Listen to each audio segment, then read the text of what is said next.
दोस्तों, पिछली वीडियो में हमने जैसे मूलाधार चक्र के बारे में बात की, तो आज हम बात करते हैं सेकंड चक्र यानी कि स्वादिष्ठान चक्र के बारे में। चक्रास हमारे जीवन में और शरीर में बहुत बड़ा रोल अदा करते हैं। जो भी चीज़ें पिछले जन्मों में हमारे साथ हुई हैं वो चक्रों में ही स्टोर होती हैं, जिसके कारण चक्रास ब्लॉकेज आ जाती है। तो इनको समझना बहुत ज़रूरी है एक अच्छी ज़िंदगी और अच्छी बॉडी के लिए। अगर आपने एक बार इसे समझ लिया तो किसी परेशानी के लिए आपको कहीं जाने की ज़रूरत नहीं है। हमारा हर चक्र किसी न किसी ग्रह से रिलेटेड है और आप सब जानते हैं कि ग्रहों की एनर्जी हमें रेगुलेट करती है। तो चलो दोस्तों, आज का वीडियो शुरू करते हैं। Hi everyone, welcome to my YouTube channel happiness 5 million. ईश्वर आपकी खुशी को 50 लाख गुना बढ़ाए। This is the mission of my channel for all beautiful souls. तो दोस्तों, सबसे पहले जानते हैं कि जो स्वादिष्ठान चक्र होता है ये किन चीज़ों के लिए रिस्पॉन्सिबल होता है। दोस्तों, ज़िंदगी में जॉय, आनंद, खुशी होना ये सैक्रल चक्र के कारण होती है। क्योंकि इसका तत्व जल है, तो जो पैसे का फ़्लो है, जो भी चीज़ों का फ़्लो है वो इस चक्कर के बैलेंस होने से सही रहता है। पैसे का फ़्लो सही रहता है, ब्लड सर्कुलेशन वो भी एक फ़्लो है, वो सही रहता है। यूरिनरी प्रॉब्लम्स नहीं आती क्योंकि वो भी फ़्लो से ही संबंधित है।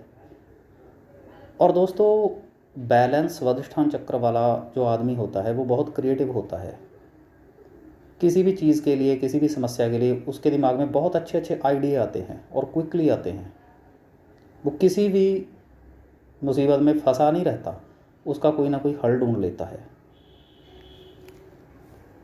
उस आदमी की सेक्सुअल एनर्जी बैलेंस रहती है, ना वो ओवर सेक्सुअल होता है ना वो अंडर सेक्सुअल होता है।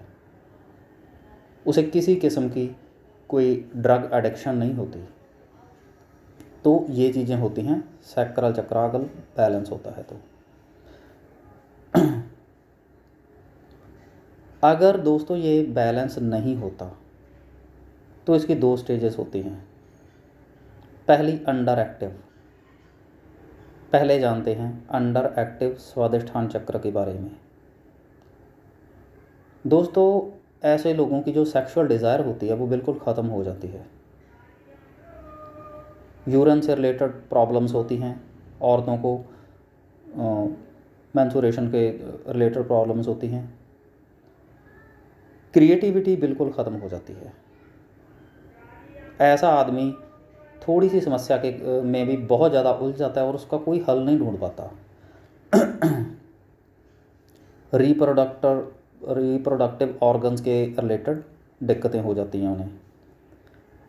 फ्यूचर की इनसिक्योरिटी, ये तो नॉर्मल ही है, रूट चक्र हो चाहे सैक्रल चक्र हो, फ्यूचर को लेकर इनसिक्योर होते हैं वो, और हर चीज़ को लेकर ही होते हैं, बस एक डर बना रहता है हर टाइम उनमें। तो ये तो दोस्तों बात होगी अंडर एक्टिव स्वादिष्ठान चक्र की। अब बात करते हैं ओवर एक्टिव। दोस्तों, ओवर एक्टिव स्वादिष्ठान चक्र थोड़ा सा ज़्यादा ख़तरनाक है, मुझे लगता है ये। क्योंकि ऐसे लोगों की जो सेक्सुअल डिज़ायर है वो बहुत ज़्यादा बढ़ जाती है। पोर्न इंडस्ट्री इसी चीज़ का एक रूप है। जो दुनिया में रेप बढ़ रहे हैं वो ओवर एक्टिव सैक्रल चक्र की वजह से ही है। और ऐसा आदमी किसी ना किसी चीज़ का एडिक्ट हो जाता है, चाहे ड्रग का हो या ऑपोजिट सेक्स का हो। तो ये भी बहुत ख़तरनाक चीज़ है। बाकी चीज़ें दोस्तों सेम ही हैं। यूरिनरी प्रॉब्लम्स, रिप्रोडक्टिव ऑर्गन्स के रिलेटेड प्रॉब्लम्स, ये सेम ही हैं। तो कुल मिलाकर देखा जाए तो दोस्तों इस चक्कर पर काम करना बहुत ज़रूरी है। अगर ये लक्षण हों तो समझ लो कि स्वादिष्ठान चक्र इम्बैलेंस है और इस पर काम करने की ज़रूरत है। अब दोस्तों देखते हैं अगर ये चक्कर बैलेंस होता है तो ज़िंदगी कैसी होती है दोस्तों। अगर ये चक्कर बैलेंस है तो पहला तो जो उस व्यक्ति के जीवन में होता है वो आनंद से भरपूर होता है, खुशी बहुत ज़्यादा होती है, किसी भी चीज़ का हल वो क्विकली ढूंढ लेता है, क्रिएटिव बहुत ज़्यादा होता है, बहुत अच्छे आइडियाज़ उसके दिमाग में आते हैं, पैसे का फ्लो बिल्कुल ठीक रहता है। तो 50% प्रॉब्लम्स तो आजकल आपको पता ही है मनी रिलेटेड ही हैं। अगर ये सही हुआ तो काफ़ी चीज़ें वैसी सॉल्व हो जाती हैं। और बड़ी बात, उस आदमी को किसी प्रकार की कोई एडिक्शन नहीं होती, किसी भी प्रकार की, क्योंकि उसकी जो एनर्जी है वो बैलेंस होती है। सेक्सुअल एनर्जी बैलेंस होना आज के टाइम में बहुत बड़ी बात है। तो दोस्तों ये चीज़ों को जानकर कौन नहीं चाहेगा कि ये चक्र बैलेंस हो। अगर इम्बैलेंसिंग के लक्षण हैं तो सबसे पहले इस चीज़ को सोचें कि अगर ये बैलेंस हो जाए तो ज़िंदगी कैसी होगी। तो एक अंदर से ना विश्वास आता है कि यार मैं कुछ भी हो जाए मैं तो इससे निकल कर रहूँगा। तो अब इसकी रेमेडी की तरफ बढ़ते हैं दोस्तों। आज स्टेप बाय स्टेप हम देखेंगे कि कैसे एक नॉर्मल फंसा हुआ आदमी इन रेमेडीज़ को अपनाकर आगे जा सकता है। और आगे की जो चीज़ है वो मेडिटेशन और सीड मंत्र आ जाते हैं। वो फिर ऐसा है कि जब एक बार बंदा थोड़ा सही होने लग जाता है तो मेडिटेशन कर सकता है। अब स्टार्टिंग में अगर ये चक्कर इम्बैलेंस है तो पहले ही बहुत डिप्रेस होता है बंदा, तो सीधा मेडिटेशन में मुझे नहीं लगता कि वो ये चीज़ कर पाएगा।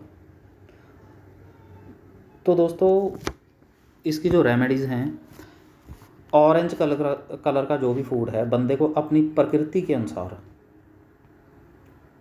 जैसी अपनी प्रकृति है वात पित्त कफ है उसके अकॉर्डिंग ऑरेंज कलर का फूड खाना चाहिए।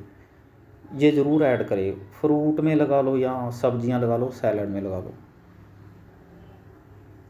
और सेकेंडली जैसे कि आपको पता है कि इस चक्कर का जो एलिमेंट है वो वाटर है, तो एक चीज़ ज़रूर करें दोस्तों, जैसे जहाँ पानी का फ़्लो होता है, जैसे आपके घर के नज़दीक कहीं कोई एरिया के नज़दीक नदी हो, नहर हो या कुछ भी हो जहाँ मतलब पानी बह रहा है, उसके साथ थोड़ा जुड़ें, इंटरेक्शन करें, उसके साथ जुड़ें। जैसे स्विमिंग पूल है, स्विमिंग करें, नहीं तो पैर लटकाकर, नंगे पैर लटकाकर बैठ जाएं, तो ये चीज़ें काफ़ी हेल्प करती हैं। सवेरे के टाइम जब आप शावर लेते हो तो शावर मेडिटेशन होती है, बहुत बढ़िया चीज़ है। शावर लेते वक्त ये महसूस करें कि जल तत्व की जो एनर्जी है वो मेरी सारी नेगेटिव इमोशन को फ्लश कर रही है, तो ये चीज़ बहुत हेल्पफुल होती है। पानी के बहने की आवाज़ को सुने। और सबसे बड़ी बात, जैसे जो पानी हम पीते हैं उसके प्रति थोड़ा ग्रैटिट्यूड प्रकट करें, क्योंकि दोस्तों जो तत्व हैं उनके प्रति कृतज्ञ होना तत्व को बहुत जल्दी बैलेंस करता है। ये बात क्लियर है, इस बात में कोई दो राय नहीं है, ठीक है। तो दोस्तों ये चीज़ें करें, बहुत अच्छी चीज़ें हैं। और एक काम और करें, जैसे कई जिनको एडिक्शन वगैरह होती है, जैसे कोई बंदा शराब वगैरह पीता है, दोस्तों एक छोटा सा स्टेप लें, किसी दिन ऐसा करें कि यार आज मैं नहीं पीऊँगा। ये चीज़ बहुत छोटी सी है दोस्तों, क्योंकि एक दिन छोड़ने से कुछ नहीं होता, ठीक है। पर एक है कि एक बैरियर तोड़ने की शुरुआत कर दी, ठीक है। तो एक दिन के लिए छोड़ें, अगले दिन पी लें कोई बात नहीं, फिर किसी दिन के लिए छोड़ें। तो ये है जो मतलब जिस बाउंड्री में हम बंधे हुए थे उसको मैंने तोड़ने की कोशिश की। तो ये दोस्तों ज़रूर करें, बहुत पावरफुल चीज़ें हैं। कृपया आप यहाँ आपका कोई रिश्तेदार दोस्त है तो उसको ये चीज़ें समझाएं। अब उसके बाद दोस्तों, जैसे ये चीज़ें करते को आपको काफ़ी टाइम हो गया, 15-20 दिन हो गए, ठीक है, और आपको लगे कि यार मैं बैलेंस हो रहा हूँ, मेरा सैक्रल चक्र बैलेंस हो रहा है, तो उसके बाद हम बात करते हैं ध्यान और सीड मंत्रा की। इस चीज़ का सहारा ले, ये बहुत पावरफुल चीज़ें हैं, बहुत ज़्यादा। तो शुरुआत करते हैं माइंडफुल मेडिटेशन से। माइंडफुल मेडिटेशन करें, नॉर्मल है, सिंपली सांसों को देखना है और अपने सैक्रल चक्र पर, स्वादिष्ठान चक्र पर ध्यान लगाना है। इससे दोस्तों ये होगा कि जो कॉस्मिक एनर्जी का फ्लो है वो स्वादिष्ठान चक्र की तरफ होगा और ये उसके सारे जो ब्लॉकेजेस है उसको सही करेगी। ये बहुत बढ़िया चीज़ है। इस अवस्था में 15-20 मिनट 10 मिनट ज़रूर स्पेंड करें। और सेकंड नंबर पे आ गई जो स्वादिष्ठान चक्र का बीज मंत्र है वो। तो दोस्तों इस चक्र का जो बीज मंत्र है वो है वम। इसे आप YouTube पे काफ़ी वीडियोस हैं, उसको देखकर सही चैंटिंग इसकी आप सीखिए और फिर इसे कीजिए। तो दोस्तों जब ये सीड मंत्रा की चैंटिंग करनी है वो कैसे करनी है, रिलैक्स होकर बैठ जाएं, आंखें बंद कर लें, 3 मिनट तक सांसों पर ध्यान दें। उसके बाद सैक्रल चक्र पर ध्यान लगाकर वम मंत्र चैंट करना है और महसूस करना है जैसे पानी बह रहा होता है, उसकी आवाज़ होती है, वैसी वाइब्रेशन सैक्रल चक्र में महसूस करनी है। तो ये चीज़ जितना टाइम हो सके आप करें, बहुत अच्छे रिज़ल्ट हैं इसके। ठीक है दोस्तों, तो ये हुई अपनी वीडियो आज की। आई होप इस वीडियो से आप बहुत लाभ लेंगे। तो आज की वीडियो में इतना ही, जल्द ही मिलते हैं नई वीडियो के साथ। तब तक के लिए अलविदा, खुश रहें, रब राखा।